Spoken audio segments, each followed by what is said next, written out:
언젠가 이런 글을 읽은 적이 있습니다.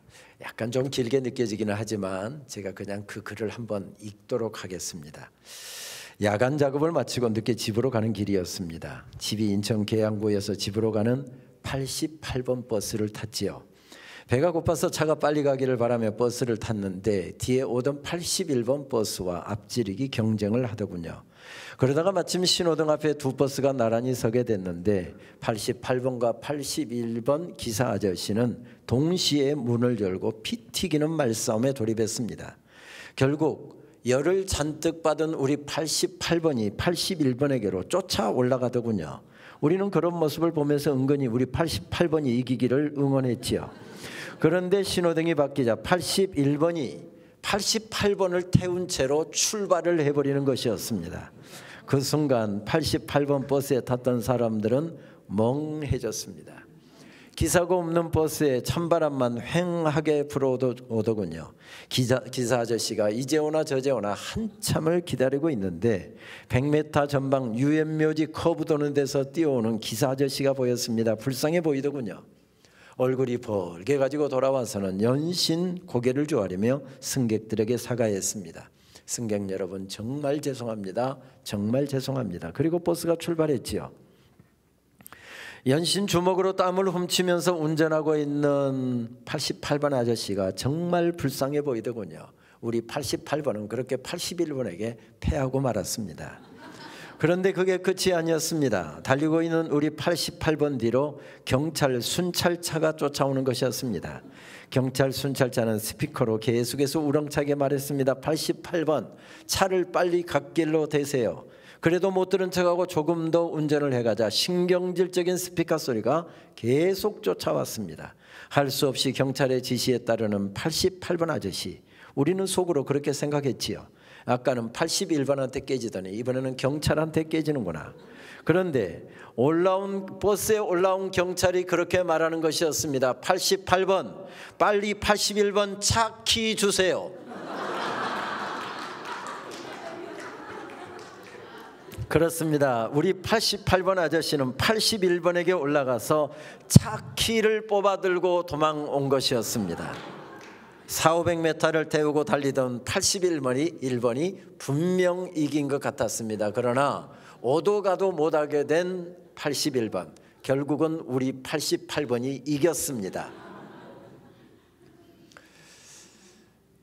저도 이 글을 읽고 나서 한참을 웃었습니다. 귀여운 싸움이잖아요. 웃음을 자아내게 하는 싸움입니다. 이런 싸움 좀 했다고 해서 가정이 거들나거나 무슨 나라가 파탄에 빠지거나 그러지 않습니다.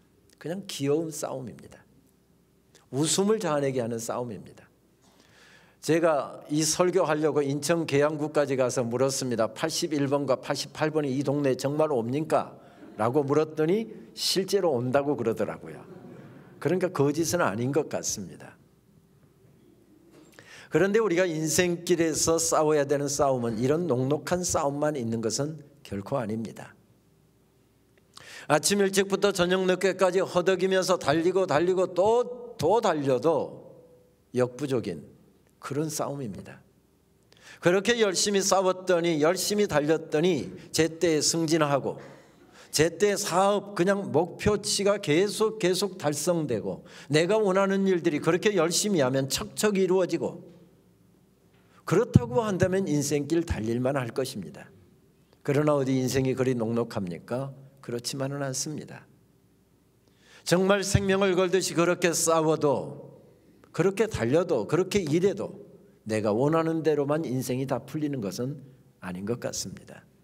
더군다나 우리 그리스도인들은 세상 사람들과는 또 다른 싸움을 싸우면서 살아갑니다. 그것이 무엇입니까? 세상과 다른 방향으로 달리고 세상과 다른 것을 추구하고 세상과 전혀 다른 모습으로 살아내야 되는 영적인 싸움까지도 있습니다. 그래서 신앙인으로 살아간다라고 하는 것은 세상의 흐름과 저항하면서 살아가는 삶이기도 합니다. 그래서 사실은 교회에서는 신앙생활 하기가 쉬울지 모르지만 직장에 나가서 삶의 현장에 나가서 신앙을 따라 산다라고 하는 것은 훨씬 어려운 차원임에 틀림이 없습니다. 그때 다윗은 예루살렘 왕궁에 서 있었습니다. 그런데 적어도 그가 왕궁에 이르기까지 그도 끊임없이 이어지는 전쟁터에서 살아야 했습니다.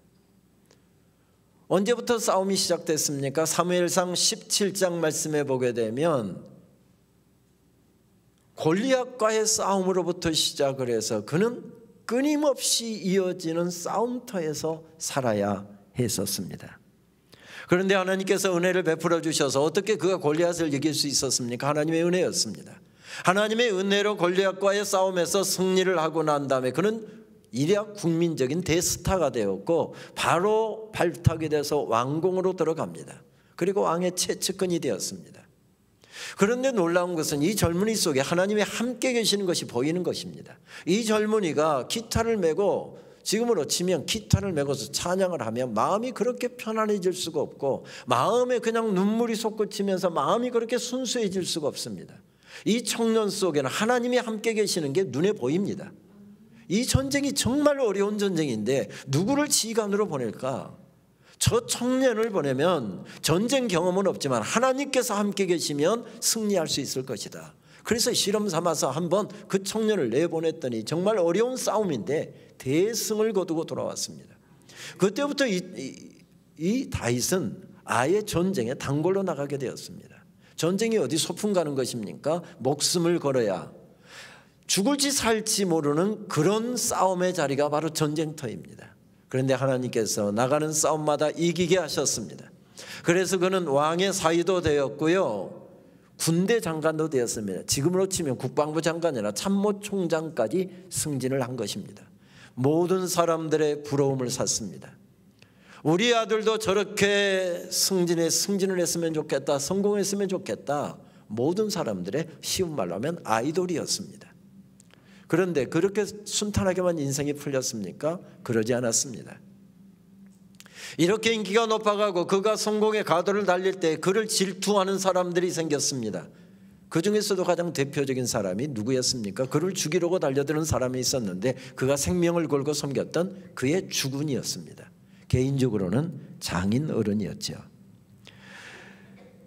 그래서 스스로 도망을 나와야 했습니다. 젊은 날에 이루었던 성공도, 젊은 날에 이루었던 자리도, 차지했던 자리도 모든 것들 다 버려두고 스스로 도망자가 되어서 왕궁에를 나왔습니다. 그것으로 끝이었습니까? 그러지 않았습니다.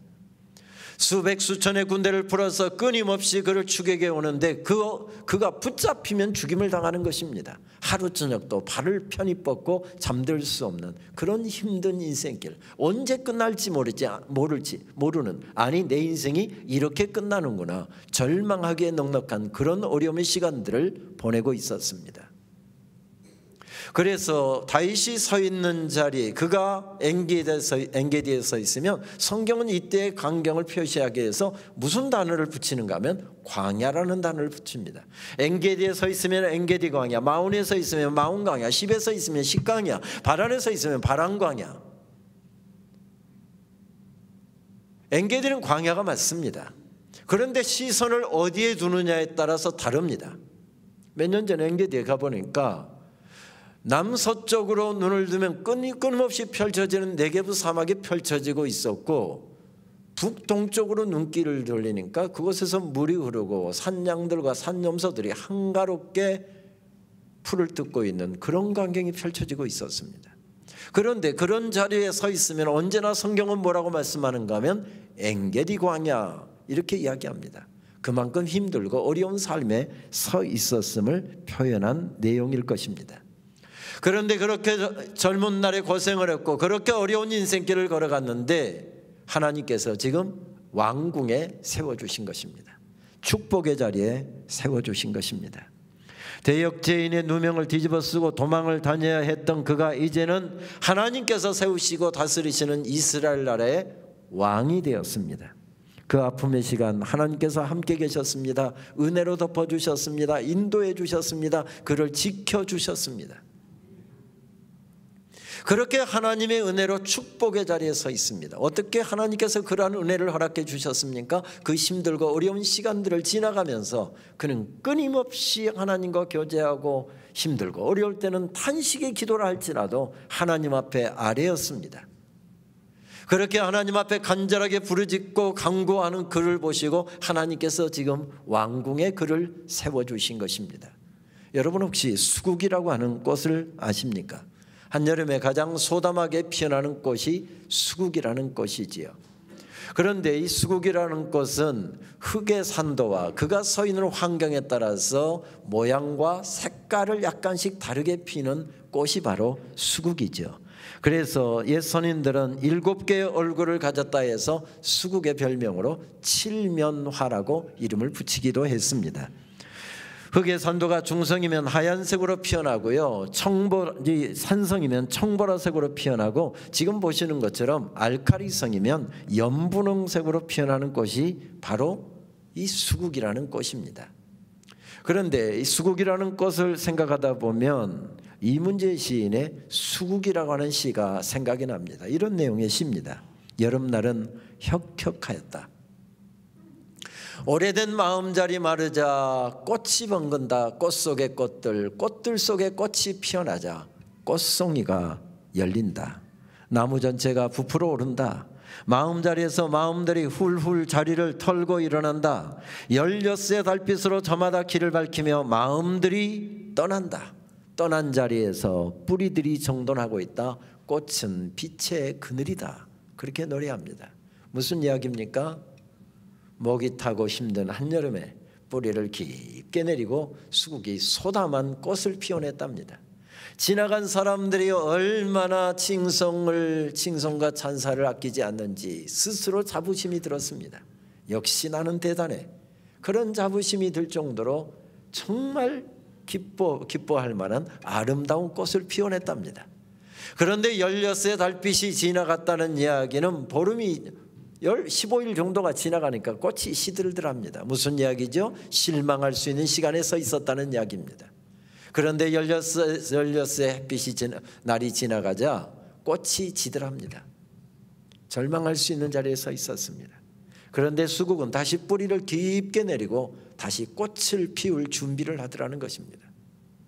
다윗이라고 하는 사람이 강야와 같은 인생길을 걸어오면서 그는 힘들고 어려운 시간이 있을 때마다 그의 젊은 날에 이루었던 꿈이 사라지고, 젊은 날에 이루었던 성공이 사라지고, 젊은 날에 평생 모았던 재산이 사라지고 있는 어려운 여건 속에서도 다시 뿌리를 내리고 다시 뿌리를 내리고 다시 꽃을 피울 준비를 하더라는 것입니다. 이렇게 그 아픔의 시간 소담한 믿음의 꽃을 피워낸 수국과 같은 다윗에게 하나님께서 은혜를 베풀어 주신 것이 바로 왕궁이었습니다. 하나님의 은혜로 나라가 견고하게 다시 세워졌습니다. 가정도 견고하게 다시 회복시켜 주셨고요, 백향목 왕궁도 세워주셨습니다. 외국과의 온갖 교역과 외교관계도 든든하게 세워주셨습니다. 사울왕이 제정신이 아니어서 나라를 제대로 다스리지 못하다 보니 나라가 잠시 두 동강이 났었는데 남과 북으로 갈라졌던 그 나라도 하나가 되게 하셨습니다. 안정을 찾게 하셨습니다. 모든 것이 견고하게 세워진 시간, 그 축복의 자리에서 다윗은 무엇을 생각하고 있습니까? 하나님의 은혜를 생각하고 있습니다. 어쩌면 이때 분위기와 가장 잘 맞는 시편의 말씀을 한 구절 들라고 한다면 시편 116편 12절 말씀을 들 수 있을 것 같습니다. 여호와께서 내게 주신 은혜를 무엇으로 다 보답할꼬? 어쩌면 왕궁을 거닐면서 그가 하나님 앞에 드렸던 고백은 이것이었을지도 모르겠습니다. 여호와께서 내게 주신 은혜를 무엇으로 다 보답할꼬? 왕궁에 서 있는데, 왕이 되었는데 그 왕궁을 거닐면서 느끼게 되는 것은 하나님의 은혜가 아니면 나는 결단코 이 자리에 설 수 없는 존재입니다. 그런데 하나님께서 은혜로 여기까지 인도해 주셨고 여기까지 지켜주셔서 나를 이곳에 세워주신 것입니다. 다윗의 고향 베들레헴에서 예루살렘 성까지는 채 10km가 안 되는 거리입니다. 몇 년 전 예루살렘에 갔다가 버스를 타고 베들레헴으로 내려가는데 그저 10분 정도 되니까 도착을 하는, 그러니까 장정이 걸어서 가도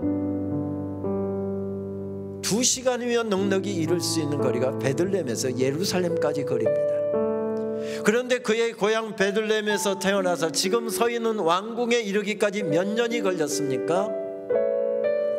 40년이 걸렸습니다. 그만큼 길이 험했다는 이야기죠. 그만큼 길이 꼬불꼬불 길이 험했다는 이야기죠. 돌이켜보니 하나님의 은혜 아닌 것이 없습니다. 여기까지 도와주셨고 여기까지 하나님께서 인도해 주셨고 그 험한 인생길에서 하나님께서 은혜를 베풀어 주셨기에 내가 지금 여기에 서 있는 것입니다. 그 사실을 깨달은 사람이 축복의 자리, 은혜의 자리에 서서 왕궁을 거닐면서 찬송을 했다고 한다면 무슨 찬송을 했을까요? 혹시 이런 찬송 하지 않았을까요? 내 평생 살아온 길 뒤돌아보니 짧은 내 인생길 오직 주의 은혜라. 내 평생 살아온 길 뒤돌아보니 짧은 내 인생길 오직 주의 은혜라. 주의 은혜라. 주의 은혜라. 주의 은혜라. 다함이 없는 사랑 달려갈 길 모두 마친 후 주 얼굴 뵐 때 나는 공로 전혀 없도다. 오직 주의 은혜라. 우리 독창자들이 먼저 이 찬양을 먼저 고백해 주시겠습니다.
하겠습니다.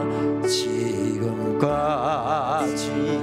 지내온 것 주의 크신 은혜라.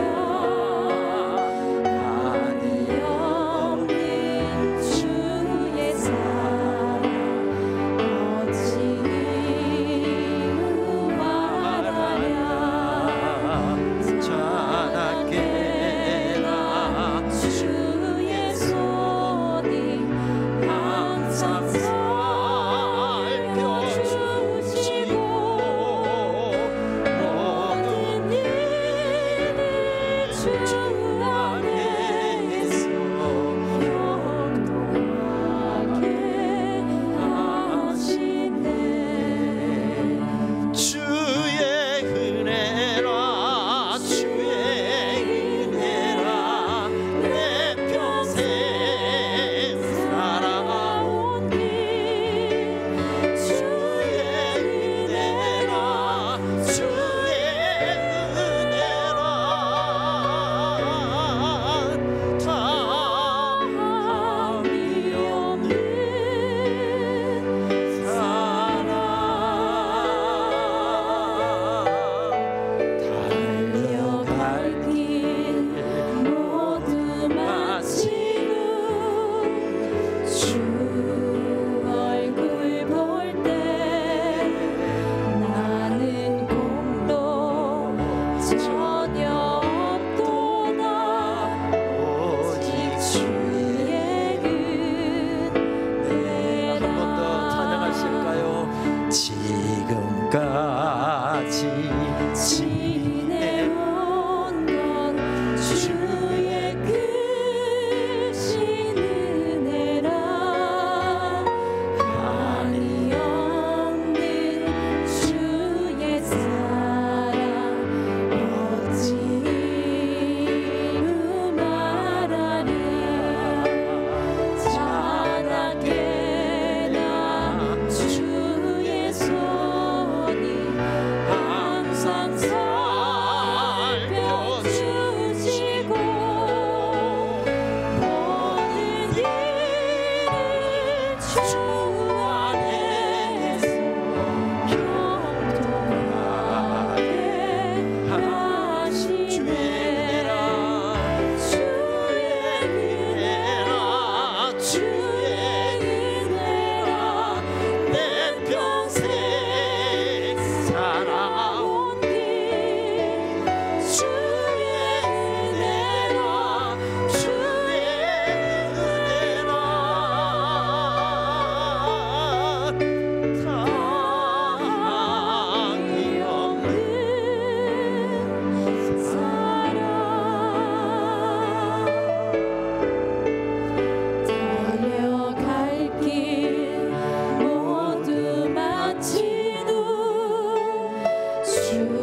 그렇습니다. 왕궁을 거닐면서 돌이켜보니 은혜 아닌 것이 없습니다. 하나님의 은혜가 아니면 결단코 나는 여기에 설 수 없는 존재입니다. 그래서 그는 두 손을 번쩍 올립니다. 그리고 하나님께 고백합니다. 시편 145편 1절 말씀, 왕이신 나의 하나님, 내가 주를 높이고 영원히 주의 이름을 송축하리이다. 그런데 이 고백은 우리가 21세기에 우리가 드리는 고백하고 그 당시 다윗이 드렸던 고백하고는 질적으로 차이가 납니다. 왕권 시대는 왕이 둘이면 안 되는 시대였습니다. 아버지가 몸이 아파서 도저히 왕위를 수행할 수가 없으니까 아들에게 왕위를 물려주고 자기는 뒤로 물러났습니다. 그리고 열심히 치료한 덕분에 건강이 잘 회복되었습니다. 그런데 아버지가 나에게 왕위를 물려주고 한 1년 지난 다음에 2년 지난 다음에 건강이 회복되니까 왕위를 다시 되찾으려고 음모를 꾸미고 있답니다. 그러면 아버지도 죽였던 시대가 왕권 시대였습니다. 내가 나이 들어서 죽게 되면 후계자를 세우려고 장남을 세자로 책봉을 해놓았습니다. 그런데 최근에 이야기를 들으니까 이 녀석이 늦은 저녁에 나이든 신하들 찾아다니면서 쑥덕쑥덕 모의를 하고 있다, 이런 소문이 들려옵니다. 그러면 아들도 죽였던 시대가 왕권 시대였습니다. 왕이 둘이면 안 되는 시대이기 때문에 그렇습니다. 더군다나 다윗은 왕의 혈통에서 태어난 사람이 아니었습니다. 그러므로 무엇보다도 왕권을 견고하게 세운 일이 중요했을 텐데 내가 왕이 아니라 하나님이 왕이시랍니다.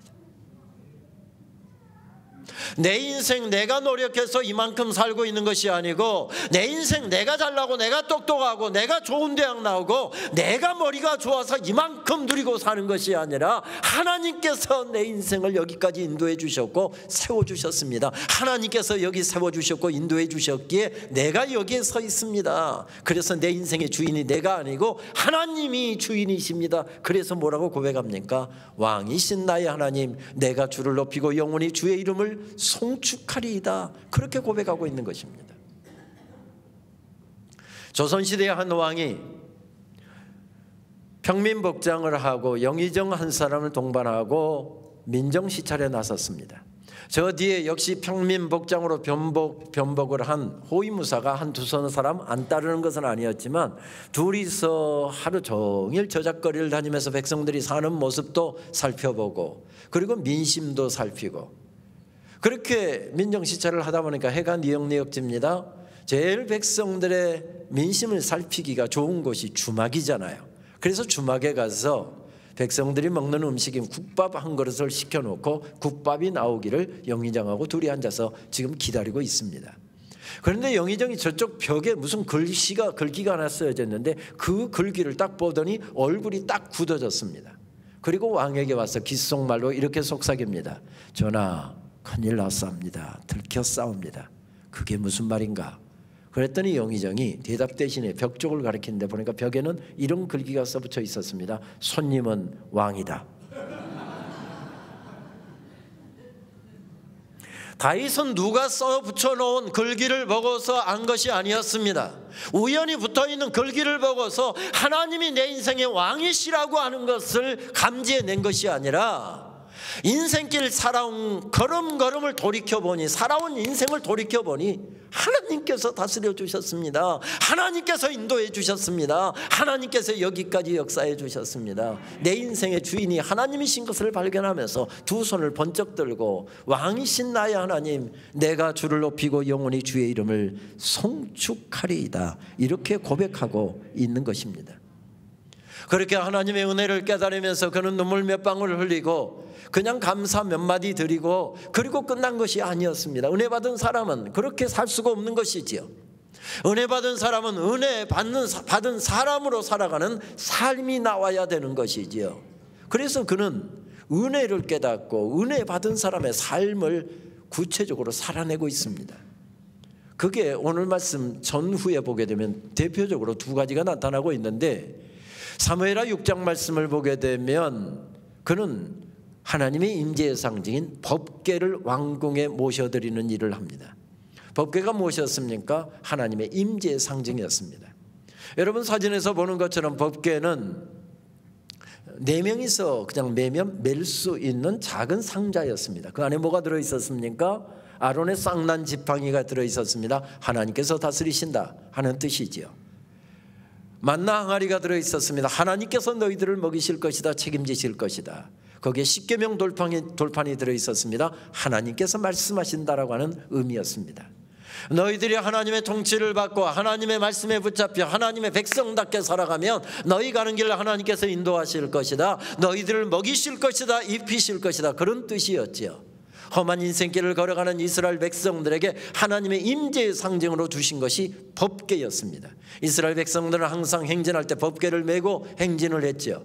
그리고 야영을 하게 되면 항상 정중앙에다가 법궤를 위치시켰습니다. 그리고 자기 힘으로는 도무지 헤쳐나갈 수 없는 어려운 인생에 난제 앞에 부딪히게 되면 법궤를 앞세우면서 나갔습니다. 건널 수 없는 범람하는 요단강이 그들을 가로막고 있었을 때 법궤를 앞세우고 요단강으로 뛰어들었습니다. 여리고성 도무지 뛰어넘을 수 없는 거대한 성이었는데 그들의 힘으로는 정복할 수가 없었을 때 법궤를 메고 앞세우고 나갑니다. 그랬을 때 하나님의 역사가 나타났습니다. 문제는 그들이 잘 먹고 잘 살게 되면서 가나안에 정착하면서 넉넉해지고 배가 부르고 이제 모든 삶이 윤택해지면서 문제가 생겼습니다. 하나님의 임재를 더 이상 구하지 않습니다. 하나님 없이도 우리는 얼마든지 먹고 살 수 있고 하나님 도와주시지 않아도 우리는 먹을 것 넉넉하게 쌓여 있다. 그래서 하나님의 임재를 구하지 않습니다. 그러자 법궤는 어느 창고에 처박혀 있는지 간신조차 없었습니다. 그러다가 나라가 어려운 위기에 처하게 되니까 그때서야 비로소 법궤를 찾습니다. 블레셋과의 전쟁에서 법궤를 메고 나가면 혹시 전쟁에서 승리할 수 있을까 싶어서 법궤를 메고 나갔는데 그날 최고로 많은 군인들이 전사를 했습니다. 무슨 이야기죠? 신앙이 수단이 되면 안 된다는 것입니다. 교회에 다니는 것이 먹고 살고 내 사업하는 수단이 되면 안 된다는 이야기입니다. 신앙은 수단이 아니라 신앙은 목적이라는 이야기죠. 그리고 우여곡절 끝에 법궤를 왕궁에 모셔드립니다. 하나님의 임재의 상징인 법궤를 왕궁의 중심에 위치시키리라. 그리고서 사무엘하 6장 10절 말씀을 보게 되면 4명이면 거뜬히 옮길 수 있는 작은 상자 하나 이동하면서 3만의 군대를 동원했다 합니다. 여러분 상상력을 좀 동원해 보면 3만의 군대를 왜 동원했을까요? 어쩌면 법궤가 있는 장소에서 예루살렘에 이르는 그 길변에 3만의 군대를 2열 종대로 길가에다가 정렬시켰을지도 모르겠습니다. 그 연변에 구경 나온 백성들이 있었습니다. 성경은 그렇게 묘사하죠. 호위무사들이 앞으로 뒤로 따르고 법궤를 메고 가면서 다윗이 뒤따라가며 법궤를 메고 가는 청년들 뒤로 다윗이 춤을 추면서 찬송하면서 뒤따랐다. 성경은 그렇게 말씀하고 있지 않습니까? 지금 다윗이 못하고 있는 것입니까? 왜 젊은이들은 그렇게 위치를 시켰을까요? 어쩌면 그런 이야기 아니겠습니까? 그 젊은이들에게, 다음 세대들에게 오늘 여러분들 청년들 찬양 잘 따라 하시대요. 본래 저 친구들 찬양 따라 하기가 좀 어려운데 영어도 잘하시고요, 막 춤도 따라서 하시고 정말 잘하시던데 이 젊은이들에게 지금 장로님들이 그렇게 외치고 있는 것입니다. 하나님의 임재가 떠나면 이 나라는 망한다. 하나님의 임재가 떠난 나라, 하나님의 임재가 떠난 교회, 하나님의 임재가 떠난 목사, 하나님의 임재가 떠난 그리스도인들 망한다. 하나님의 임재는 생명을 걸고 지켜내야 된다. 우리가 세상 떠나고 나도 니네들 세대에서도 하나님의 임재를 잘 지켜내야 된다. 다윗은 지금 젊은 세대들에게 그것을 외치고 있었던 게지요. 그리고 두 번째로 생각했던 것이 무엇이었습니까? 오늘 본문에 나타나는 성전 짓는 일이었습니다. 그때까지 이스라엘 백성들은 정해진 예배 처소가 없었기 때문에 아무 데서나 아무렇게 예배를 했습니다. 그러다 보니 예배가 변질되고 신앙이 변질되고 있습니다. 그래서 다윗은 오랫동안 기도하고 오랫동안 준비를 합니다. 내가 성전을 지으리라. 그리고 주의 백성들이 주일날마다 하나님께서 삶의 현장에서 허락하신 은혜와 하나님께서 베풀어 주신 그 수만 가지 하나님의 역사들을 가슴에 새긴 주의 백성들이 나와 주님 앞에 영광스러운 예배를 올려드리고 텅 빈 가슴을 말씀으로 다시 채우고 삶의 자리로 나가 하나님의 백성답게 살아갈 수 있도록 내가 만들리라. 그러면서 성전 지을 준비를 합니다. 모든 준비가 거의 마무리되었을 때 그는 영적인 멘토였던 나단 선지자를 불러서 그 사실을 처음으로 이야기하죠. 나단 선지자가 얼마나 기뻐하던지요, 얼마나 좋아하던지요. 전하, 어떻게 그렇게 귀한 생각을 다 하셨습니까? 하나님께서 정말 기뻐하시겠습니다. 준비가 다 되었다니 내일 당장 책임자를 세워서 바로 공사에 돌입하십시다. 나단 선지자가 흥분해서 그렇게 하는 이야기를 듣고 다윗은 기뻐서 그날 잠을 이루지 못했을지도 모르겠습니다. 어쩌면 나단 선지자도 이 중차대한 사역을 앞에 두고 밤새워가면서 기도했는지 모르겠습니다. 그런데 새벽같이 입궁한 나단 선지자가 지난밤에 하나님께서 주신 말씀이라 하면서 말씀을 들려주는데 실망이 되지 않을 수가 없었습니다. 성전 못 짓는다는 것입니다. 성전 하나님께서 짓지 말라고 하셨답니다. 어제까지는 그렇게 좋은 계획이라고 입에 침이 마르도록 칭찬을 하더니 아니 하나님의 종이란 사람이 목사란 사람이 그렇게 손바닥 뒤집듯이 말 뒤집으면 됩니까? 내가 왕인데 하겠다면 내가 하겠다면 하는 것이지 왜 안 된다는 것입니까? 왜 교회 짓는 것이 성전 짓는 것이 안 된다는 이야기입니까? 아마 이런 지하에 묵살해버릴 수도 있었을 것입니다. 그런데 나단 선지자를 통해서 들려오는 성전 못 짓는다는 이야기가 이렇게 들려옵니다. 내가 나를 위하여 집을 세우겠느냐? 내가 나를 위하여 집을 세우는 것이 아니라 내가 너를 위하여 집을 세우고 있다. 여기에 형성한 왕궁은 내가 세운 것이 아니라 내가 세웠다. 내가 건축을 시작해서 목수와 일꾼을 동원하게 되면 그들은 내가 하고 있는 일에 집중할 것이며 내가 하고 있는 일에는 무관심하게 될 것이다. 내 사랑하는 아들아, 내 백성이 내게 집중하게 하여라. 그것이 거절하신 이유였습니다. 하나님이 집은 세운답니다. 하나님께서 너를 여기에 세웠답니다. 하나님의 말씀은 계속해서 이렇게 들려옵니다. 잊어버려라. 내가 너를 위하여 집을 세워줄 것이다. 집을 세우는 것은 나다. 이 나라를 세우는 것도 나다. 교회를 세우는 것도 나다. 내 가정과 내 자녀들을 세우는 것도 나다. 다이다. 너는 이 고백을 이 땅에 세워라. 그 고백이 세워진 다음에 성전을 세울 것이다. 지금은 집을 세울 때가 아니라 고백을 세울 때이다. 어떤 고백을 세울 때라는 것입니까? 온 백성들이 하나님이 왕이시다. 하나님께서 여기까지 우리를 인도하셨다. 하나님이 우리의 대장이시다. 이 고백을 세울 때라는 것입니다. 그 고백이 세워진 다음에 하나님께서 집을 세우신다는 것입니다. 여러분 성경을 자세히 보면 1절과 2절 사이에 잠깐 왕이 이렇게 나온 다음에 그 성경은 내가 집을 세운다고 하고 나선 사람에게 왕이 이렇게 한마디 딱 하고 그 다음부터는 내가 이 말이 계속 반복됩니다. 그리고 마지막에 가면 내 종 다윗 그렇게 이야기합니다. 무엇을 강조하고 있습니까? 하나님의 주권을 강조하고 있습니다. 하나님의 왕권을 강조하고 있습니다. 다시 말씀드리면 하나님이 세우신다는 것입니다. 그런데 여러분 이렇게 미화를 해도요 거절하신 것은 거절하신 겁니다. 인생은 흔히 사이의 기록이라고 하지요. 그 사이를 무엇으로 채우느냐 그만큼이 인생이고 그만큼이 신앙생활이랍니다. 예를 들어보면 오늘 저녁에 찬양 정말로 예쁘게 했던 우리 청년들 우리 권사님들 보실 때 참 좋은 때다 예쁘다 그런 생각 많이 드셨죠? 저 때는요 이거 안 발라도 예쁘고요 바르면 더 예쁘고요 얼굴에 뭐 안 발라도 예쁘고요 바르면 더 예쁘고요 참 좋은 때다. 9시에서 10시를 사는 사람들이기 때문에 그렇습니다. 그런데 이제 20대 후반 30대 초반 결혼합니다. 아이 낳습니다. 그러면 10시에서 11시 사이를 살고 있는 것이지요. 30대 초반 중반 이제 아이 낳고 아이 키우느라고 허덕이고 뭐 직장 승진하느라고 허덕이고 그러면 11시에서 12시 사이 되는 겁니다. 그리고 30대 중반 30대 후반 되게 되면 이제 12시에서 1시가 되는 것이죠. 40대 초반 펄펄 나르고 있고 이제 뭐 승진도 하고 있는데 그때가 이제 뭐 언제가 되는 겁니까? 1시에서 2시 사이 되는 겁니다. 계속하면 여러분 기분 나빠질 텐데 계속 할까요?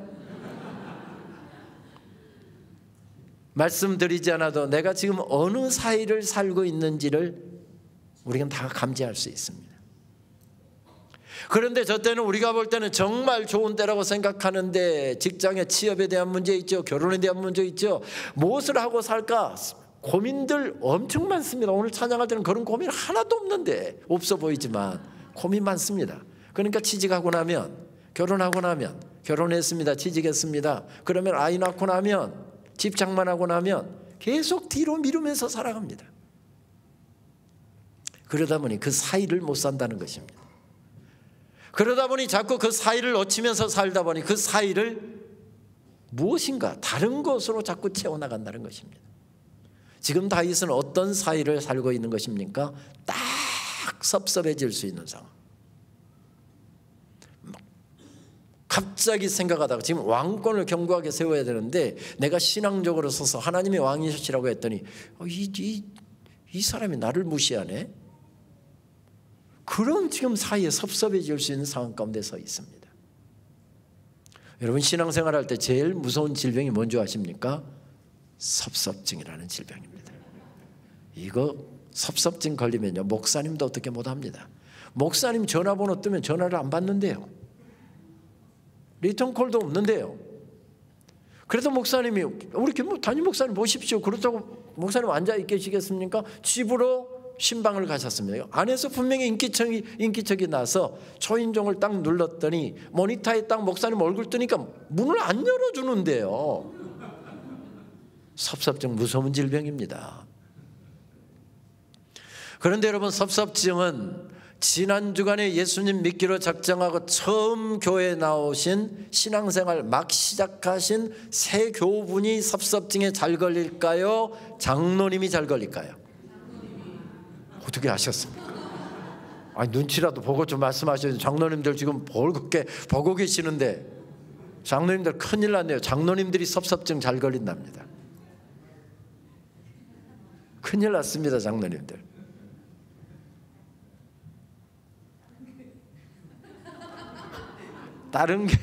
다른 교회 장로님들이 그런답니다. 방림교회 장로님들은 안 그러신답니다. 다행입니다. 그런데 여러분 맞습니다. 장로님들이 섭섭증 잘 걸립니다. 장로님들은 주무시는 시간 빼고 또 어떤 더 열심히 장로님들은 주무시는 시간에도 꿈속에서도 교회 생각하시는 분들이 있는데 거의 주무시는 시간 빼고 깨어있는 시간이라고 한다면 거의 머릿속에는 교회 생각으로 가득 차 있습니다. 주님을 위해서라고 한다면 교회를 위해서라고 한다면 시간, 물질 아까워하지 않고 하나님께 드리는 분들입니다. 그러니까 섭섭증에 누가 애면 소리하고 누가 억울한 소리 하면 섭섭해질 수 있는 가능성이 굉장히 높은 분들이다. 그 말씀이죠. 다윗처럼 하나님의 성전 짓겠다고 다윗처럼 이렇게 아름다운 고백으로 나왔던 사람이 누가 있었습니까? 성전 짓겠다고 물자까지 다 준비한 사람이 누가 있었습니까? 없었습니다. 그러니까 다윗도 딱 섭섭증에 걸릴 수 있는 그런 가능성 앞에 지금 서 있는 사람이었습니다. 우리는 수많은 경계선 속에서 살아갑니다. 성취와 실패라고 하는 경계선 속에 살기도 하고요. 잘됨과 안됨이라고 하는 평안함과 답답함이라고 하는 그 경계선에서 무엇인가를 추구하면서 살아갑니다. 우리가 추구하는 것 그것이 우리 인생이 되고 그 이야기가 쌓여서 우리의 평생이 우리의 삶이 되는 것이지요. 종종 우리는 모든 길이 지어진 캄캄한 인생길을 걸어갈 때도 있고 행복감에 가슴 벅찬 시간을 보낼 때도 있습니다. 문제는 그 경계선 사이에서 섭섭해질 수 있는 사이로 기울어지느냐 아니면 오늘 말씀처럼 하나님 그렇습니다. 이 종을 여기까지 세워주셨으니 하나님께 순종하겠습니다. 믿음 쪽으로 기울어지느냐라고 하는 언제나 경계선 속에 서 있습니다. 자세히 보아야 예쁘다, 오래 보아야 사랑스럽다고 풀꽃을 노래했던 나태주 시인은 하늘과 구름과 어린 아이들과 작은 풀꽃을 유난히 사랑했던 시인으로 우리들에게 알려져 있지요. 1963년 공주 사범학교를 졸업하고 평생 공주 인근의 시골학교 교사로 전전했습니다. 그러다가 뒤늦게 승진을 해서 교장으로 공주 장기초등학교의 교장을 끝으로 43년 교직 생활을 마무리하고 그리고 은퇴를 하신 분이지요. 그런데 은퇴를 불과 몇 달 안 남겨둔 시점에서 악성 췌장암이 발병을 했습니다.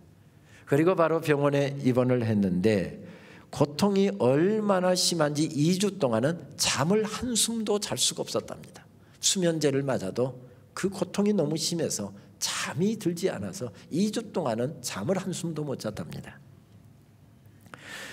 석 달 보름 동안은 아무것도 먹지 못했고 코로 또 혹은 주사로 수액을 맞고 살았답니다. 그리고 6개월 동안은 중환자실과 일반 병실, 좋아지면 일반 병실, 나빠지면 중환자실 이렇게 오가면서 생사의 갈림길에서 허덕여야 했답니다.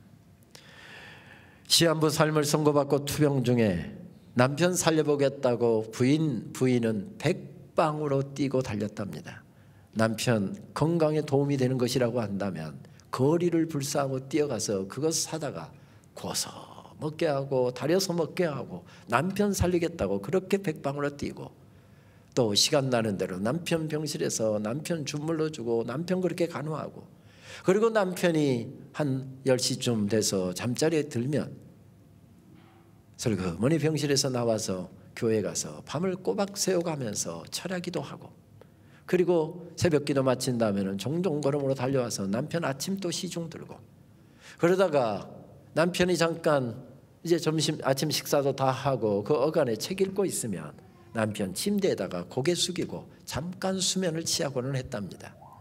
남편 살리겠다고 그렇게 밤낮 없이 백방으로 뛰고 있는 아내의 그 참된 모습을 보면서 너무 고맙기도 하고 미안하기도 하고 그래서 나태주 시인은 아내에게 바치는 시를 한 편 썼다고 하지요.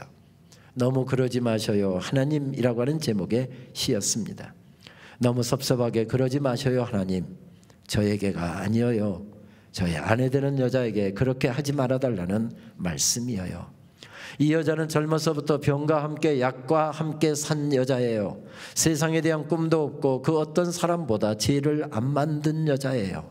신발장에 구두도 많지 않은 여자고요. 한 남자 아내로서 그림자로 살았고 두 아이 엄마로서 울면서 기도하는 능력밖에는 없었던 여자이지요. 자기 이름으로 꽃밭 한 평, 채전 밭 한 떼기 가지지 않는 여자예요. 남편 되는 사람이 운전조차 할 줄 모르고 숙맥이라서 언제나 버스만 타고 다니는 여자예요. 너무 그러지 마세요. 가난한 자의 기도를 들어주신 하나님, 저의 아내 되는 사람에게 너무 섭섭하게 하지 마시어요. 이제 은퇴하며 남편 손잡고 아내 손잡고 그리고 여행이라도 하면서 남은 인생 좀 그렇게 누리면서 살리라 마음 작정했는데 이제 은퇴 앞두고서 바로 죽음으로 이어질 상황입니다. 원망이 나올 수 있는 그런 자리였던 것이지요. 그러나 시한부 인생을 살고 있는 남편을 살려보겠다라고 하는 아내를 보면서 아내를 향한 사랑과 아내를 위한 기도를 오히려 하나님 앞에 담고 있는 것을 발견하게 됩니다. 이 시를 깨끗한 종에다 정서를 해서 아내가 잠자고 있는 머리맡에다 딱 두었답니다. 1시간 정도 고개 숙이고 잠을 자다가 아내가 일어나서 그 시를 읽으면서 하염없이 아내가 울더랍니다. 그리고 시인의 아내는 다시 남편에게 답시를 적어서 보냈습니다. 울지 마라 아내여 라고 하는 시집에 나오는 그의 나태주 시인의 아내 김성애 권사님이 쓴 너무 고마워요 라고 하는 제목의 시입니다. 남편의 병상 밑에서 잠을 청하여 사랑의 낮은 자리를 깨우쳐 주신 하나님, 이제는 저희를 다시는 아프게 하지 마셔요. 우리가 모르는 우리의 죄로 한 번의 고통이 더 남아있다고 한다면 그게 피할 수 없는 우리의 것이라면 이제는 제가 병상에 누울게요. 하나님, 저 남자는 젊어서부터 분필과 몽당연필과 함께 산 시골학교 선생이었어요. 시에 대한 꿈 하나만으로 염소와 노을과 풀꽃만 욕심내온 남자예요. 시 외의 것으로는 화를 내지 않는 사람이에요. 책꽂이에 경영이니 주식이니 돈 버는 책은 하나도 없는 남자고요. 제일 아끼는 거라고는 제자가 선물한 만년필과 그간 받은 편지들과 외갓집에 대한 추억뿐이에요. 한 여자 남편으로 토방처럼 배고프게 살아왔고 두 아이 아빠로서 우는 모습 숨기는 능력밖에는 없는 남자예요. 공주 금강의 아름다운 물결과 금악동 뒷산의 푸른 그늘만이 재산인 사람이에요. 운전조차 할 줄 몰라 언제나 버스만 타고 다닌 남자예요. 승용차라도 얻어 탄 날이면 꼭 그 사람 큰 덕 봤다고 먼 산 바라보던 사람이에요. 하나님, 저의 남편 나태주 시인에게 너무 섭섭하게 그러지 마셔요. 좀만 시간을 더 주시면 아름다운 시로 당신 사랑을 꼭 갚을 사람이에요. 충분히 원망할 수 있는 자리에 서 있었습니다. 이제 남편 손잡고 여행도 하고 맛있는 것도 먹고 그렇게 남은 인생 여유롭게 살고 싶다라고 마음에 소원을 품고 기도도 했을 것입니다. 기다리기도 했을 것입니다. 그런데 남편의 병마 앞에서 모든 것이 다 허물어질 수 있는 상황. 하나님, 내가 평생 기도하고 좀 내가 소박하게 그렇게 살았기 때문에 노년의 호사 좀 누리겠다는데 그게 하나님 그렇게 못마땅하셨어요? 외국 여행 한 번도 못한 사람이 이제 외국 여행 한 번 가는 거 그렇게 배가 아팠어요? 하나님 앞에 원망을 털어놓을 수 있는, 원망으로 채울 수 있는 사이를 살고 있었습니다. 그런데 그 사이를 무엇으로 채우고 있습니까? 하나님께 대한 간구로 채우고 있습니다. 서로를 먼저 이해하는, 나 살려달라는 이야기가 아니라 아내가 나 살리겠다고 저렇게 하는데 가난한 자의 기도를 들어주신 하나님, 저 기도 좀 외면치 말아주십시오. 나 살려달라는 이야기가 아니잖아요. 아내 실망시키지 말아달라는 아내를 이해한 마음이잖아요. 아내는 남편을 이해하는 마음으로 가득 차 있습니다. 하나님, 우리 남편에게 잘해주시면 꼭 시로 하나님 은혜 갚을 사람이에요. 그러니 너무 섭섭하게 하지 마세요. 무슨 이야기입니까? 자기 소원을 아뢰는 게 아니라 남편의 소원을 아뢰고 있습니다. 그래서 아름답습니다. 아름답습니다. 우리도 경계선을 살아갑니다. 순간 생각하십시다. 무엇으로 이 사이를 채울 것인지. 다윗은 딱 섭섭해지기 좋은 시간에 무엇으로 채우고 있습니까? 여호와께서 내게 주신 은혜를 무엇으로 다 보답할꼬? 은혜에 대한 감격으로 채우고 있습니다. 그렇습니다. 은혜를 생각하는 사람은 그냥 살지 않습니다. 그냥 살 수가 없습니다. 주님이 기뻐하시는 것을 가슴에 품고 달리게 되어 있지요. 주님이 원하시는 것을 늘 추구하면서 살도록 되어 있습니다. 하나님이 귀하게 여기시는 것을 귀하게 여기고요, 하나님이 기뻐하시는 것을 인생의 목적으로 삼고 살아가는 사람들입니다. 그러므로 은혜를 깨달은 사람들은 사는 목적이 다르고 자녀를 키우는 목적이 다르고 돈을 버는 목적이 다르고 달리는 목적이 다릅니다. 하나님의 은혜를 깨달은 사람들은 적어도 달리는 목적과 사는 목적이 다를 수밖에 없는 그런 사람들이지요. 나는 지금 무엇을 위해서 달리고 있습니까? 내 인생의 최종 목적은 무엇이고 나는 무엇을 지금 끌어안고 살아가고 있는 것입니까? 하나님의 은혜로 이날까지 살아왔다고 생각하시는 분들, 하나님의 은혜가 아니면 나는 결단코 설 수 없는 그런 존재였다라고 하는 그런 고백이 마음속에서 지금 용솟음치고 있는 분들, 무엇을 끌어안고 살아가고 계십니까? 저는 박노해 시인의 젖은 등산화라고 하는 시를 참 좋아합니다. 이런 내용의 시입니다. 언젠가 어떤 사진 한 장을 보고 얼어붙은 묵상에 잠긴 적이 있었습니다. 등산화를 가슴에 꼭 끌어안고 얼어 죽은 등반대에 처절한 죽음을 기록한 한 장의 사진이었습니다. 산 사람들은 얼음 산정을 향해 오르다 텐트를 치고 잠을 잘 때 젖은 등산화를 가슴에 꼭 품고 잠을 청합니다. 그래야 다음 날 아침 뽀송뽀송한 상태로 또 걸을 수 있기 때문입니다. 산사람 박인식, 얼음산에서 머리카락도 수염도 허옇게 얼어붙은 얼굴로 하나같이 등산화를 가슴에 꼭 끌어안고 나란히 얼어 죽어간 등반대원들의 모습, 장엄한 순교자의 모습으로 다가온 그 현장 보도사진 한 장이 많은 시간이 지난 지금까지도 문득문득 떠오르곤 합니다. 지금 우리도 저마다 어딘가를 향해 오르고 있고 그 길에서 죽어갑니다. 내일, 또 내일 아침이면 우리도 죽어 있을 것입니다. 나 무엇을 가슴에 꼭 끌어안고 죽어 있을 것인가? 무슨 이야기입니까? 하루 종일 얼음산을 오르던 사람들, 해가 니역니역 져서 이제 야영을 하라고 텐트를 칩니다. 그리고 식사를 마치고 잠자리에 들려고 보는데 하루 종일 얼음산을 눈길을 헤매다 보니까 등산화가 다 젖었습니다. 굉장히 기온이 차가운데 만약에 등산화가 얼어버리면 내일 아침 등산하는데 지장이 있을 것 같습니다. 그래서 전부 다 등산화를 말리려고 가슴에다 등산화를 품고 잠자리에 들었답니다. 그런데 그날 밤에 갑자기 눈사태가 나서 야영하고 있는 그들을 덮쳐버렸습니다. 조난 소식을 듣고 고국에서 구조대가 급파되었습니다. 가까스로 눈을 헤치고서 그들을 구조를 했는데 전부 다 죽어 있습니다. 그런데 죽어 있는 그들 전부 다 등산화를 가슴에 꼭 끌어안고 죽어 있더랍니다. 얼음산을 오르는데 등산화는 필수적인 품목입니다. 만약에 등산화가 없으면 그러면 등산 못합니다. 등산 못합니다. 내일 아침부터 정말 등산을 하려고 하면 뽀송뽀송한 상태로 등산화를 그렇게 준비해야 또 가볍게 어려운 등산을 할 수 있기 때문에 품에 품고 잠자리에 들었는데, 우리는 이 시를 읽으면서 깊이 생각을 해야 될 게 있습니다. 우리는 그 등산화 꼭 필요한 것이지만 그것 끌어안고 살다가 주님 만나도 부끄럽지 않겠는가? 그것 끌어안고 살다가 내 인생 마무리 짓고 주님 나라에 갔을 때 부끄럽지 않겠는가? 그것은 늘 생각해야 됩니다. 왜 그렇습니까? 은혜로 살아가는 존재들이기 때문에 그렇습니다. 하나님의 은혜로 살아왔고 앞으로도 하나님의 은혜로 살아갈 존재들이기 때문에 아무 것이나 끌어안고 살아서는 안 된다는 이야기지요. 우리가 지금 끌어안고 달리는 젖은 등산화는 무엇입니까? 오래전에 한국에 오신 외국인 선교사님 한 분이 6개월 동안의 언어 훈련을 받은 다음에 이제 어느 정도 한국어를 읽고 쓸 수 있을 이제 상황이 되어서 첫 설교를 하게 되었답니다. 설교문을 작성한 다음에 설교를 읽어 내려가는 형식으로 첫 설교를 하게 되었는데 하필이면 송구영신예배에서 한 모양입니다. 그 선교사님이 했던 설교 원고를 제가 한번 읽을 텐데 여기에 약간 지금 거친 말이 나오면 이것은 우리말에 서툴렀던 서양 선교사가 한 이야기지 절대 제가 그렇게 거친 사람이 아니라고 하는 사실을 감안하시고 들으시면 좋겠습니다. 친애하는 교우 자매 여러분, 오늘 우리는 송년 예배를 드립니다. 이 밤이 지나면 2년이 가고 새 년이 옵니다.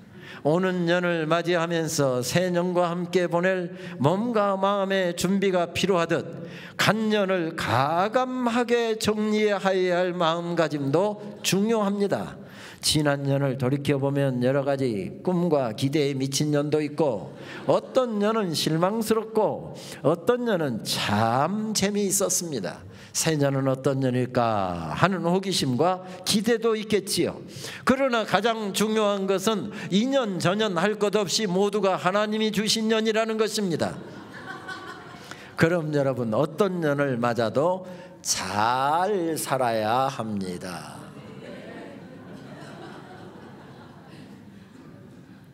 말에는 유난히 내리에 박히는 언어들이 있죠. 오늘 여러분 예배 마치고 집으로 돌아가시면서 차에서 외국 선교사가 우리는 이렇게 쓰지 않잖아요. 해년자를 하니까 새 X 이렇게 우리는 쓰지 않잖아요. 새 이렇게 하잖아요. 그래서 이상한 말이 뉘앙스가 이상한 말이 되어버렸는데 차 타고 집으로 가시면서 다른 것은 하나도 기억이 안 나는데 이 X 저 X만 기억나면 안 된다는 이야기입니다. 무엇이 기억나야 된다는 것입니까? 잘 살아야 합니다. 이게 기억나야 된다는 겁니다. 잘 살아야 한다. 은혜 받은 사람들은 잘 살아야 합니다. 지금까지도 정말 성실하게 열심히 살아오셨고 주님 기뻐하실 만큼 그렇게 아름답게 섬기고 그렇게 달려오셨겠지만 올 한 해도 더 잘 사셔야 합니다. 왜요? 우리는 모두 은혜 받은 사람들이기 때문에 그렇습니다. 문정희 시인은 길끝에 서면 모두가 아름답다, 시간의 재가 되기 위해서 타오르기 때문이다라고 노래를 하더군요. 그런데 길끝에 섰다고 해서 저절로 아름다워지지 않습니다. 나이가 들었다고 해서 저절로 아름다워지지도 않습니다. 목사가 되었다고 해서 저절로 아름다워지는 거 아니고요. 직분 받아서 안수집사가 되고 장로가 되었다고 해서 저절로 아름다워지지 않습니다. 길 끝에 섰다고 해서 무조건 아름다워지지 않습니다. 인생에 나이 들었다고 해서 절대 아름다워지지 않습니다. 고난 많은 인생을 헤쳐나왔다고 해서 저절로 아름다워지지 않습니다. 그런데 그는 이렇게 시를 이어갑니다. 이 추운 겨울 아침 아궁이를 태우는 겨울 소나무 가지 하나가 꽃보다 아름다운 것도 바로 그런 까닭이 아니겠느냐. 어렸을 적 땔감을 준비하다 보면 산에 가서 땔감을 준비하는데 화력이 좋으니까 생솔나무 가지들을 잘라서 이렇게 중간에다가 넣더군요. 그리고 불을 지피다 보면 이게 물이 끓어야 빨리 하니까 화력 좋은 생나무 솔가지를 막 쑤셔 넣습니다. 그러면 불이 붙기까지는 연기가 많이 나지만 일단 불이 붙고 나면 얼마나 화력이 좋은지 빨리 물이 끓기 때문에 막 생솔나무 가지를 아궁이 속에 넣었던 기억이 납니다. 그때 연기가 얼마나 나는지 눈물깨나 흘렸습니다. 지금 바로 그 이야기죠. 다른 사람 눈에서 눈물 빼고 다른 사람 힘들게 만들고 다른 사람 가슴에 생채기 내고 상처 주는 사람이라고 한다면 나이가 아무리 들었다 할지라도 아름답지 않다는 것입니다. 직분이 아무리 중해져도 아름답지 않다는 이야기입니다. 아무리 신앙생활을 오래 했어도 아름답지 않다는 이야기입니다. 내 인생 마지막인 것처럼 잘 마른 겨울 소나무 가지가 화력이 불이 붙어서 누군가의 가슴을 뜨겁게 하고 구들장을 따뜻하게 만들고 이때 아름다워진다는 이야기입니다. 이게 바로 잘 살아야 한다는 이야기겠지요. 그래서 시인은 아궁이를 태우는 겨울 소나무처럼 자신을 불살라 드려야 하는 그 아름다운 인생을 이야기하면서 그의 시의 끝부분에서 이렇게 이야기합니다. 세상에 뿌리 하나 내려두고 사는 일이라면 먼 이별 앞에 두고 타오르지 않는 것이 어디 있겠느냐. 마지막을 생각하며 아름답게 타오르기 때문에 그래서 아름답답니다. 새해가 내 인생의 마지막이라고 생각하면서 그래서 자녀들에게도 더 살갑게 하고 손 한 번 잡아줘도 더 따뜻하게 잡아주고 기도 한마디에도 더 정성이 들어가고 더 마음이 쏟아질 때 그때 아름다워진다는 것입니다. 그때 아름다워진다는 것입니다. 온전히 나를 태울 수 있을 때 아름다워진다는 이야기겠지요. 이 말씀을 준비하다가 저는 아주 오래전 기억 하나가 떠올랐습니다. 지금으로부터 아주 오래전 1985년도 11월 하순 저는 장로회 신학대학교 신대원 3학년 졸업반이었습니다. 임지와 진로를 위해서 깊이 기도하고 있었지만 결정된 것은 아무것도 없었습니다. 저는 그때 서울의 한 교회 고등부 교육전도사를 하고 있었죠. 하루 종일 앉아서 주일날 고등부 학생들에게 전할 설교를 준비했습니다. 하루 종일 쪼그리고 앉아서 설교를 준비하다 보니까 피곤하기도 하고 머리 좀 식히려고 찬송을 좀 듣고 싶어서 라디오에 채널을 돌리고 있었습니다. 그때 기독교 방송인지 극동방송인지 기억이 안 나는데 채널을 맞췄는데 막 찬송이 한 곡이 흘러나오고 있었습니다. 그래서 찬송을 딱 듣고 있는데 처음 듣는 찬양이었습니다. 그런데 첫 가사가 얼마나 제 가슴을 강하게 내리치던지, 지금이야 인터넷에 검색하면 찬송 찾아서 다시 들을 수 있지만 옛날에 어디 그랬습니까? 그 찬송 지나가 버리면 찬송 놓치는 겁니다. 카세트테이프에 테이프가 들어있는데 만약에 녹음 버튼을 누르면 그 라디오에서 나오는 소리가 녹음은 되지만 이 속에 있는 것은 지워져 버리잖아요. 그럼 이제 테이프 버리는 겁니다. 뭐 10,000원 주고 다시 하나 사면 되지 하는 마음으로 그 찬송 놓치고 싶지 않아서 녹음 버튼을 눌렀습니다.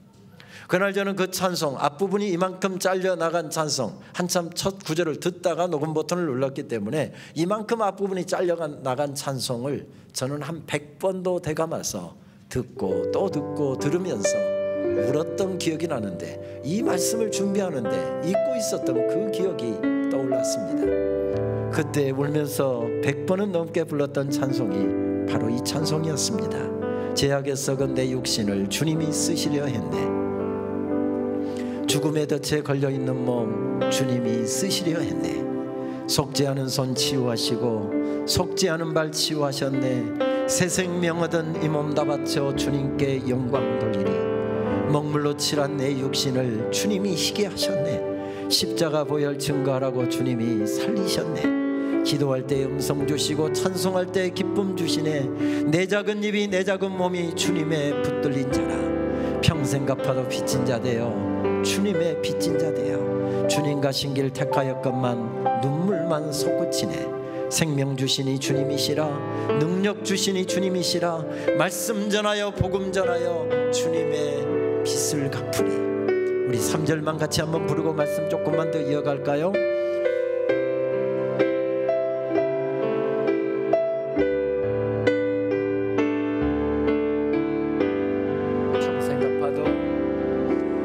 평생 갚아도 빚진 자 되어 주님의 빚진 자 되어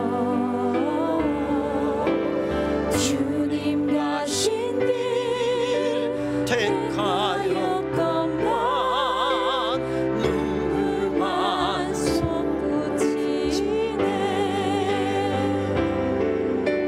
생명 주시니 주님이시라. 능력 주시니 주님이시라. 말씀 전하여 복음 전하여 주님의 빚을 갚으리. 평생 갚아도 빚진 자 되어 주님의 빚진 자 되어 주님 가신 길 택하였건만 눈물만 솟구치네.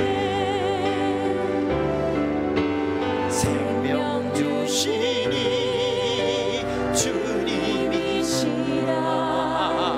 능력 주시니 주님이시라.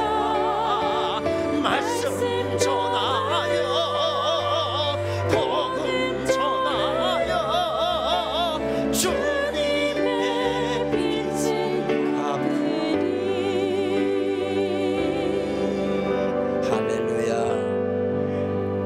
저는 그때 결혼 1년차 가난한 신학생이었습니다. 형제들의 내력이 기도해서 저도 대학 3학년 때부터 부모에게 독립선언하고 입주 가야하고 아르바이트 하면서 대학을 마쳤습니다. 제때 등록을 해본 적이 없었습니다. 밥도 많이 굶었습니다. 신대원 공부를 하다가 돈을 대출을 받았는데 그 다음은 대출이 안 된다고 해서 군대나 갔다 와야 되겠다 하고서 하는데 딱 그때 마침 무슨 장교 시험이 있어서 장교 시험을 쳐서 학사장교 1기로 군복무를 했습니다. 저축을 장려하던 때라 군대에서 밥 다 먹여주는데 초급 장교들 무슨 돈이 필요해 하면서 그때 사단장의 방침이었고 연대장의 방침이어서 아예 월급의 90% 이상을 일괄 공제를 연대 경리과에서 공제를 해서 그때 이율이 제가 기억하기로는 38%인가 이 정도 되는 재형 재축인가 하는 데다가 일괄 다 저축을 시켜버린 겁니다.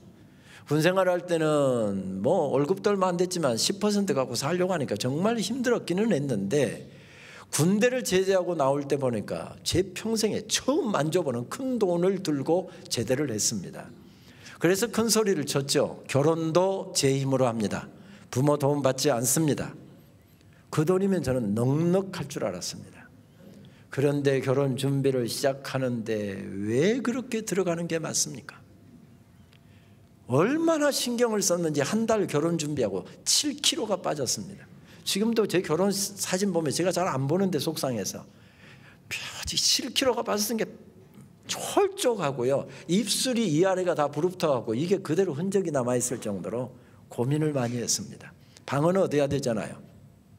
신혼여행 못 갔습니다. 아내에게 옷 한 벌 사주고 살아가면서 해줄게.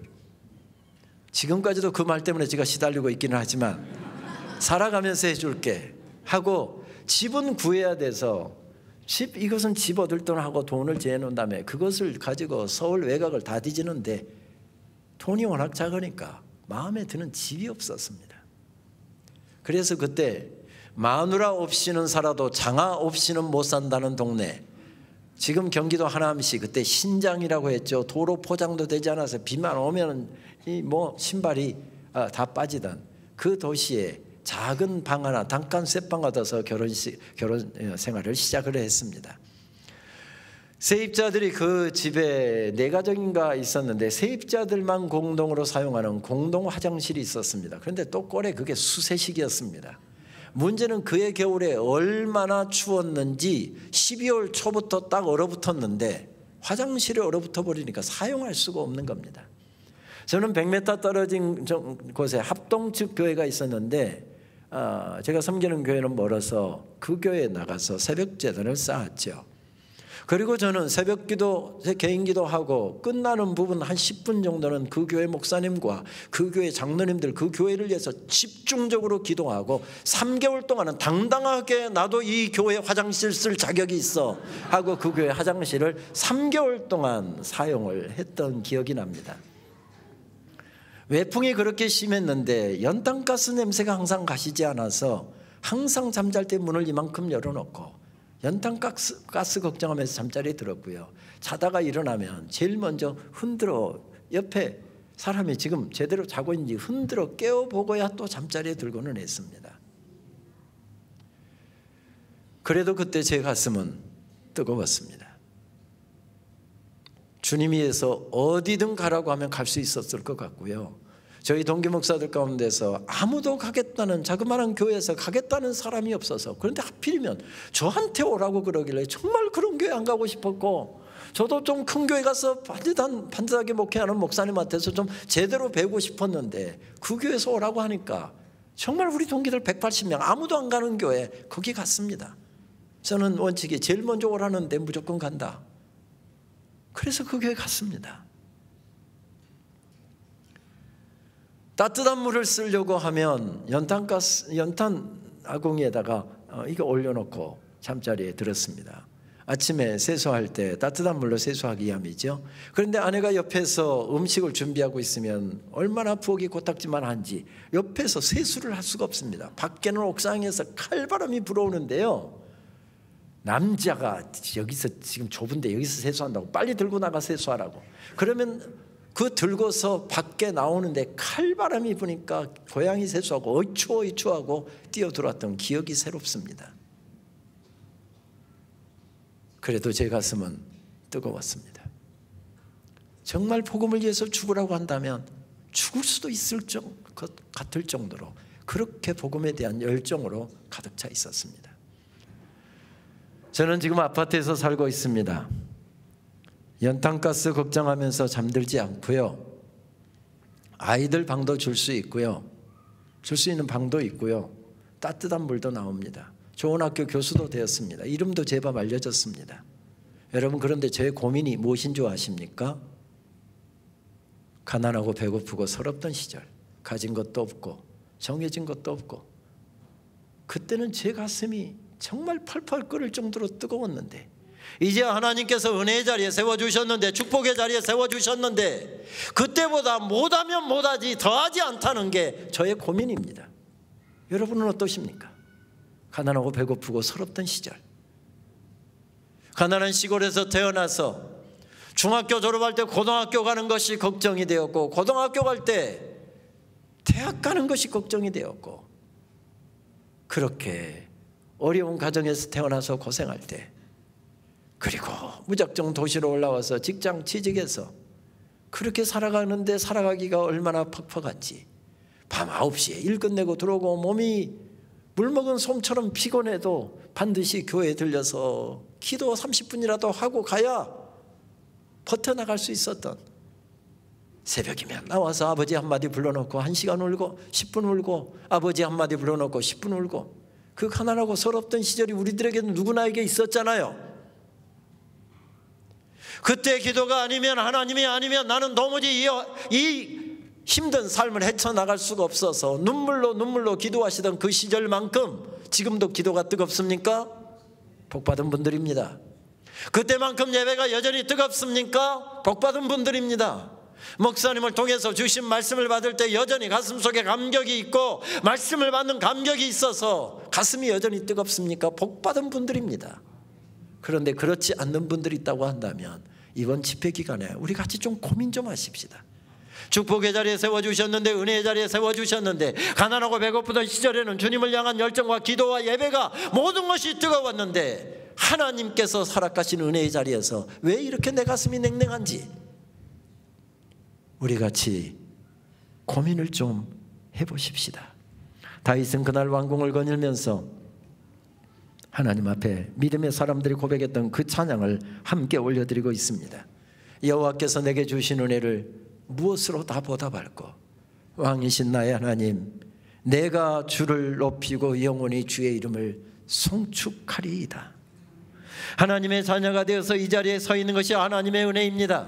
지금까지 살아온 것이 하나님의 은혜입니다. 그런데 그 은혜의 자리에 서서 우리의 찬양이 약해지고 기도가 약해지고 예배가 흐느적거리고 하나님을 향한 우리의 열정이 약해진다고 한다면 우리는 참 안타까운 사람들 아니겠습니까? 저는 2012년도 가을 학기를 한 학기 연구학기를 내주셔서 미국의 콜롬비아 신학대학원에서 한 학기를 보내게 되었습니다. 집회 인도나 목회자 세미나 등으로 그 학교가 있는 도시를 처음 간 것은 아니었지만은 담임 목회하다가 늦은 나이에 유학을 출발했는데 1992년도에 그 학교에서 유학생활을 시작했습니다.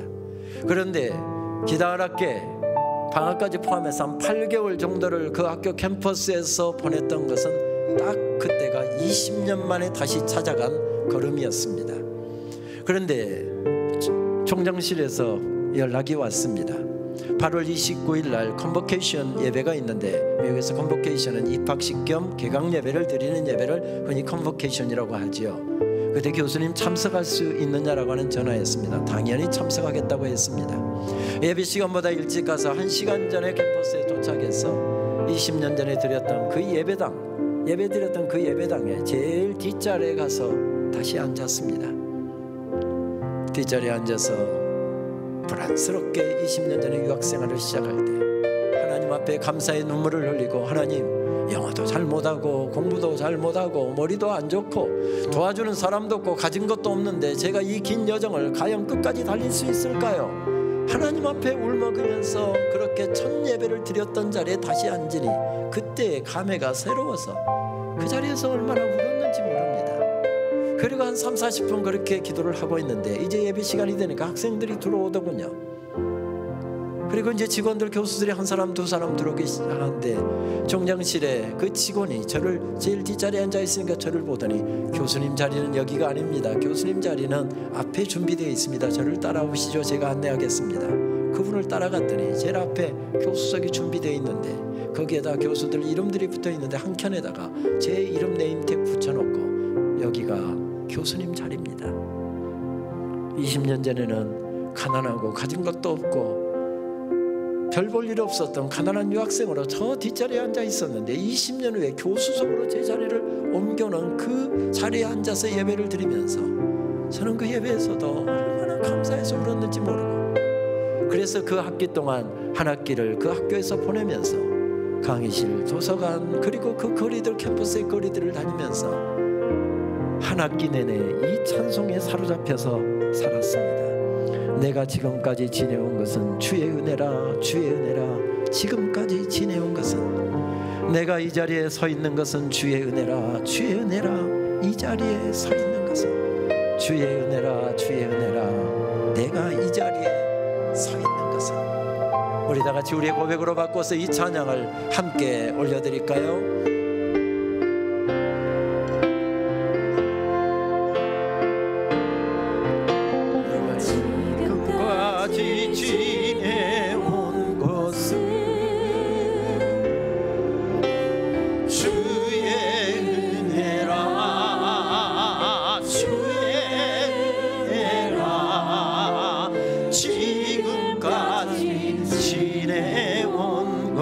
내가 하나님의 자녀 된 것은, 내가 하나님의 자녀 된 것은 주의 은혜라, 주의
자리에 서 있는 것은 자기의 서 있는 것은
내가 지금까지 지내온 것은 주의 은혜라 주의 은혜라 지금까지 지내온 것은 축복의 자리에서 그 은혜의 자리를 거닐면서 주의 은혜를 생각했던 사람과 같이 우리도 이 시간 살아온 인생길 돌이켜보면서 하나님 앞에 고백할 수 있을까요? 은혜 아닌 것이 없습니다. 하나님의 은혜로 살아왔습니다. 축복의 자리에 세워주셔서 감사합니다. 남은 인생도 그 은혜 감사하며 그 은혜 어떻게 보답할까 하는 마음으로 살겠습니다. 하나님 감사를 잊어버리지 않게 하여 주시옵시고 감격을 잃어버리지 않게 하여 주시옵시고 하나님께서 내게 주신 은혜에 대한 감격이 새로울 때마다 은혜 받은 자로 살아갈 열정과 열심을 잃어버리지 않도록 하나님 나 좀 붙잡아 주십시오. 내 가슴에 불질러 주십시오. 눈물이 회복되게 하여 주십시오. 감사가 회복되게 하여 주십시오.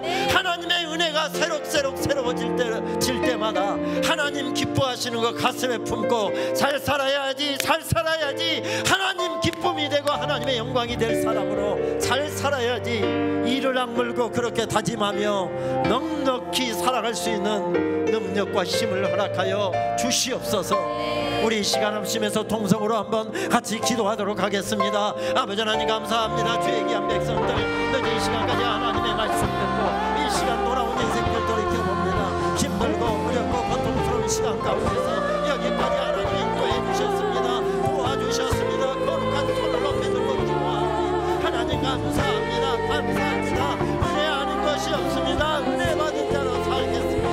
하나님 은혜 받은 자로 축복의 자리를 거닐면서 여호와께서 내게 주신 은혜를 무엇으로 다 보답하고 하나님께 감격하고 하나님께 감사하며 넉넉히 살아갈 수 있도록 우리 가슴에 불질러 주시고 감사가 새로워지게 하시고 은혜에 대한 감격이 새로워지게 하여 주시고 하나님을 향한 열정이 새로워질 수 있도록 주여 은혜를 베풀어 주시옵소서.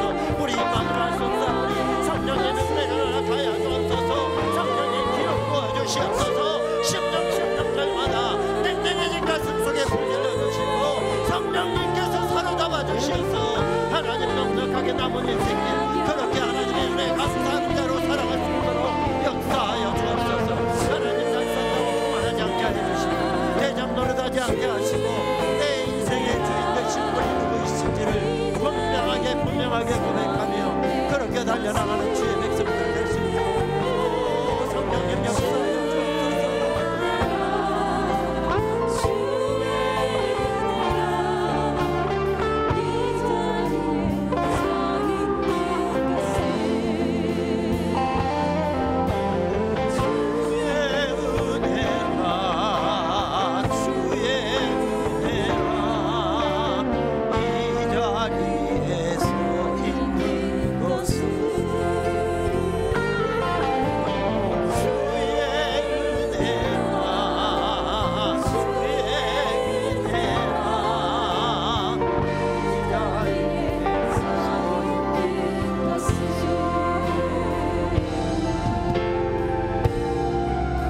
딸아, 내 사랑하는 아들아,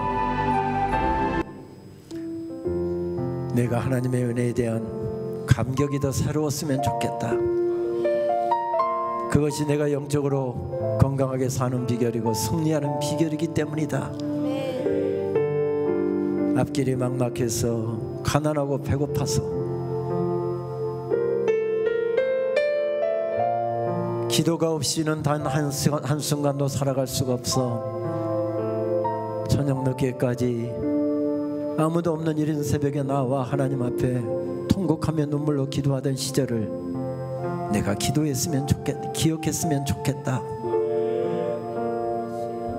가난한 단칸세방에서 어린아이들과 함께 지낼 때 문풍지를 울리는 겨울바람 들으며 고향에 두고 온 부모님 생각하고 고향 생각하면서 눈물 짓다가 그렇게 잠자리에 들던 너의 그 젊은 날, 가난하고 배고프던 시절, 여기까지 너를 인도하고 여기까지 축복의 자리에, 은혜의 자리에 세워준 하나님 여호와, 우리의 왕 되신 하나님을 내가 잊어버리지 않았으면 좋겠다.